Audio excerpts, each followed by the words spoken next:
I ain't drunk. I'm just drinking. But you're so high. Oh man, you know I ain't high. But you're so high. Yeah, well I just take a little sip every now and then. But you're so high. You ought to be ashamed of yourself. Oh, come on now, you all don't feel like that. Hey kids, welcome back. This is just another hydro dipping, hitting the finer points of the hydro dip. I've been playing with this for a while. I think I got a pretty good handle on it. Everybody has different schools of thought on things, but I just wanted to go over it again. We're going to be dipping, I'm only going to do the first half on video, dipping the Tarranis QX7, okay? First thing you want to do, like I said, get a bonding primer. Just about any primer will work, okay? I never sand it down because it adds, unless you've got like a nasty hole or, you know, drip or something like that. The reason being, I like it a little bit textured because it grips the film much, much, much better. The couple things that I have found, I do use 75 to 80 degree water.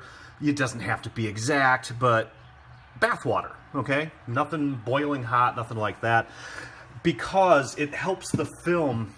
When you use cold water, it's all physics, it's thermodynamic. Cold water is going to make that wrap tighter and you're going to get spots. So if I use cold water on this, it's not going to cover very well. And I've done a few frames now and I found that is to be true. So the warmer it is, the better it, you know, conforms around the piece. Hang on, let me grab the film.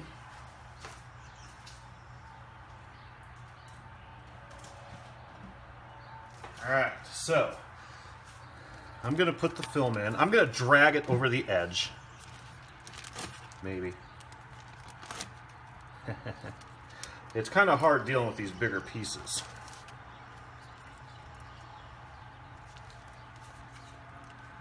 There we go.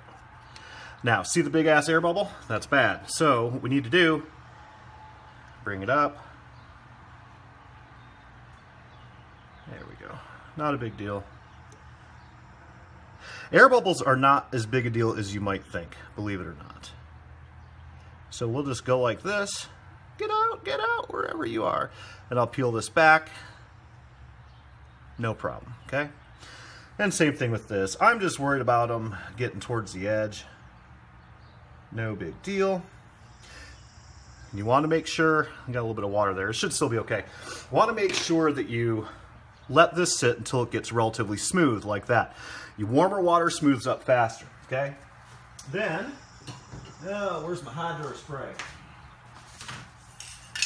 Another trick I found, do not overspray your activator.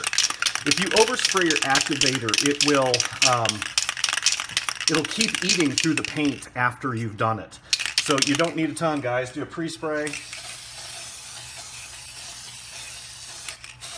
That's more than enough, I'm sure. Okay. All right, and you want to let your activator sit a little bit as well. Okay. Now we're going to take a needle nose pliers. Now, everybody says you want to dip at a 35-45 degree angle. That is correct for flat surfaces. I usually go a little bit less on mine. So we're going to go like this, very slowly.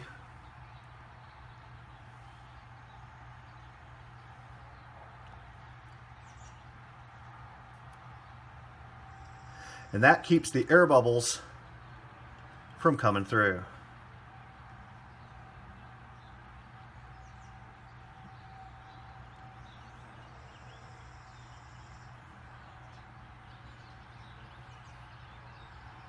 Okay. Pull this out, make a mess in the garage. And there we have it. We do have a pretty good coverage there. I like it. I like it a lot. Now, the next thing that I do not rinse them right away, okay? I let these things sit for like half an hour. I did rinse them right away in the beginning, and trust me when I say it's much better to let it sit. This one actually got pretty decent coverage. The white's actually supposed to be there, so yeah. Fucking badass. Look at that. And we'll do the back.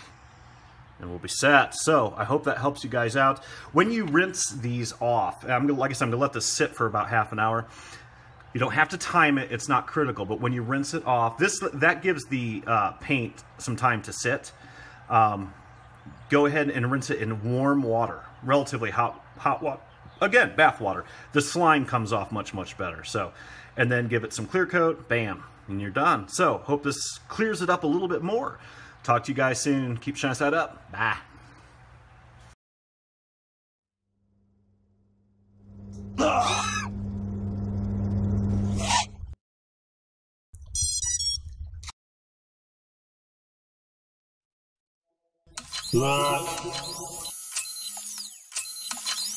Bam, JJ! Hope you like fishing.